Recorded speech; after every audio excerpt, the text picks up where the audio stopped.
Assalamualaikum warahmatullahi wabarakatuh.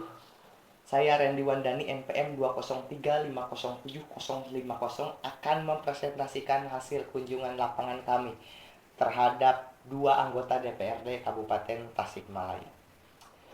Sebelumnya saya akan sampaikan dulu bahwa kondisi luas geografis Indonesia yang sangat luas dan jumlah penduduk yang sangat banyak mengkonsekuensikan untuk dibentuknya Dewan Perwakilan Rakyat dari pusat sampai ke daerah. Nah, untuk di Kabupaten Tasikmalaya itu masuk ke Dewan Perwakilan Rakyat daerah, ya, daerah kabupaten, kemudian ada provinsi, nanti ada DPR RI pusat. Nah, hasil wawancara kami terhadap dua anggota DPRD Kabupaten Tasikmalaya. Yang pertama adalah Bapak Mamat Rahmat dari Partai Amanat Nasional, yang kedua adalah Bapak Dadang Alfaruk dari Partai Gerindra. Kalau kita lihat kedua anggota DPRD ini, kedua-duanya merupakan mantan dari kepala desa. Ada satu kesamaan baik jabatan yang dulu ia pakai sebagai kepala desa maupun juga kesamaan nasib. Keduanya sama-sama mengeluh susah, terutama ketika pandemi COVID-19. Mereka mengatakan bahwa uang dari pusat itu banyak dipotong.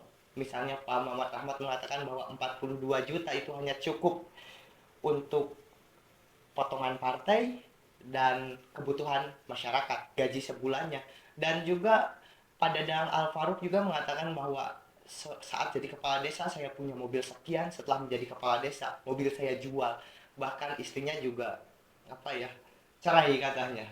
Nah, ini hal yang menarik ketika melihat bahwa mereka itu benar-benar menjadi wakil rakyat atau menjadi anggota DPRD hanya untuk pekerjaan. Secara normatif mereka mengatakan bahwa tidak masalah lah jual mobil, tidak masalah lah dipotong partai, uang tinggal sedikit segala macam. Karena yang lebih utama adalah kepercayaan rakyat, dan kita bisa ragukan pernyataan tersebut. Kita boleh percaya, boleh juga tidak. Selanjutnya, jika kita analisis kedua anggota DPRD Kabupaten Tasikmalaya ini menggunakan jenis perwakilan politik, maka saya memasukkan keduanya pada jenis perwakilan politik trustee, di mana para wakil mencoba untuk bertindak atas nama para wakil setelah memahami permasalahan yang dihadapi oleh konstituen. Nah, kenapa saya mengatakan bahwa ini termasuk jenis perwakilan trustee? Karena para wakil mengetahui bahwa jalan merupakan sesuatu hal yang sangat dibutuhkan oleh masyarakat dengan atau tanpa menampung aspirasi terlebih dahulu. Memang ada masa-masa tertentu di mana masa-masa reses mereka menampung aspirasi, tetapi dewan tidak tunduk sepenuhnya pada masyarakat yang diwakilinya. Itu dibuktikan bahwa tidak setiap aspirasi yang diajukan masyarakat bisa diterima karena terhalang oleh otoritas lain, yakni pemerintah daerah atau bupati. Tidak semua. Misalnya rakyat pengen jalan cor di sana, para wakil rakyat hanya memperjuangkannya kepada pemerintahan daerah, dan itu diakui oleh para wakil yang kita wawancarai selalu terhalang oleh otoritas yang lebih tinggi, misalnya bupati.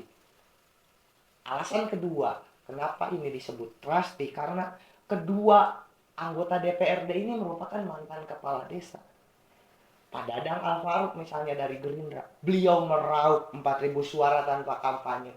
Kepercayaan masyarakat desanya terhadap beliau menjadikan beliau bisa bertindak atas nama dirinya sendiri. Rakyat gak minta sarung, tetapi Pak Dadang Alfaruk belanja sarung buat rakyat. Habis sekian puluh juta katanya habis buat sarung. Padahal barangkali rakyat gak perlu sarung. Nah, kemudian juga pada waktu itu kami memberikan semacam usulan bahwa dana tersebut, dana aspirasi itu tidak selalu mulu harus diberikan kepada hal-hal yang fisik, jalan segala macam, tetapi harus juga digunakan untuk pemberdayaan.